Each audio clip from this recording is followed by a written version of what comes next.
This one is a double government employee event, and what you should know is if you get the attention of a government employee and make them angry, they will make your life a living hell. Sorry, this is a long one. The setup is that I was working for a local county government in the permitting department that handled drainage and floodplain enforcement. I received a complaint from a homeowner, nice guy, lived next door to a house that was part of an incorporated village. Not nice guy. Nice guy lived in an unincorporated portion of the county, and hence the call to me as an agent of the county. I drove out to the site and to investigate and discovered some interesting facts.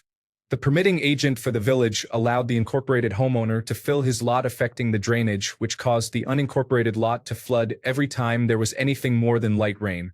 Nice guy indicated that there was some tension between him and not nice guy, and part of the issue was that nice guy and his partner were a gay couple. This ran up a red flag for me, but in trying to be impartial, I took the information and some photos for the file and indicated that I would contact the village to find a resolution. I wrote a letter and then called the village inspector, Jack Wagon, to discuss. I was told by Jack Wagon that the village could do as it pleased and that I could do nothing to stop not nice guy from doing as they pleased, as it was approved by the village. There was then a comment about those type of people, the gay couple, making complaints just to cause trouble. I was now on the case, and it was time to make sure everything done on the incorporated lot was 100% legal. At this point, the game certainly was now on, because if there is one thing that grinds my gears, it is bullying. I went back out and spoke to nice guy to let them know what I was up to, and also that I was not going to let this slide. I then started investigating the elevations on the two lots and what fill had been placed on the incorporated lot. The not nice guy came out and started getting belligerent about my presence and ongoing investigation. He incorrectly stated that I did not have jurisdiction over his lot and that he would be calling the police. I patiently listened and then pulled out my two-way radio and requested that the home base dispatch both a village and a county police unit to the location. I then indicated that since there was a regulatory floodplain on his lot, I did in fact have jurisdiction, and that I would be exercising my right to determine the impact of his fill activities upon that floodplain. Both of the police units showed up, and I let them know what was going on. They were both appropriately agitated to have to waste their time, and let not nice guy know that I was within my authority to proceed with the investigation. A little while later, while I was measuring things, Jack Wagon showed up.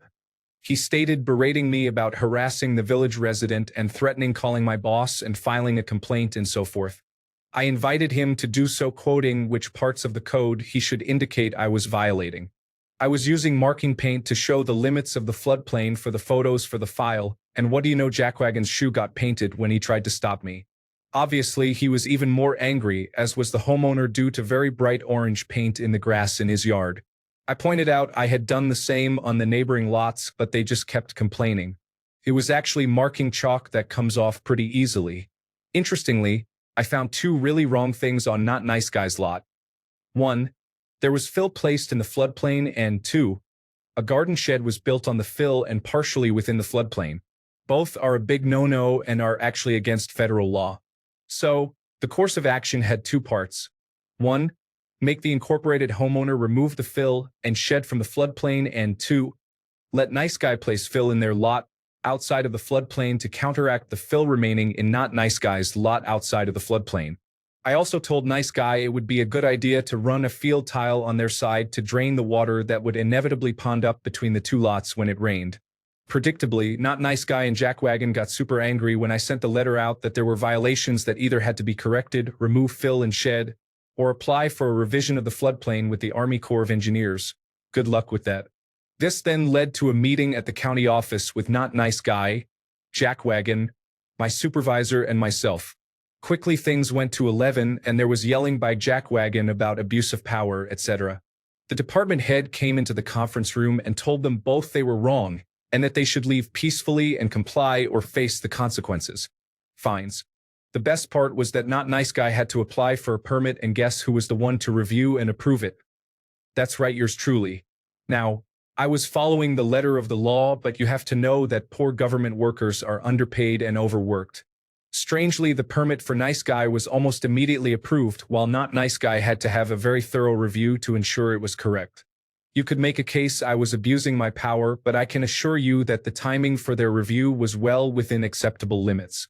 Also, how could I be held to account that they misfiled 3 times before they finally got it right? Generally, if you behaved like a civil human and came to the office, we would help you get things done properly, so the permit would go through first time, but not nice guy decided he could do it all on his own, so it took him 3 tries. Had he come to the office, I would have given him the same service as others, but he decided to take the hard route, and therefore I didn't give a single inch when it came to the submission being perfectly correct. Ultimately, the situation was resolved, but it took a lot more effort than it should have. Moral of the story: don't be an entitled homophobic asshole. Please leave your story in the comments. Also, don't forget to like and subscribe to get new update. Thank you.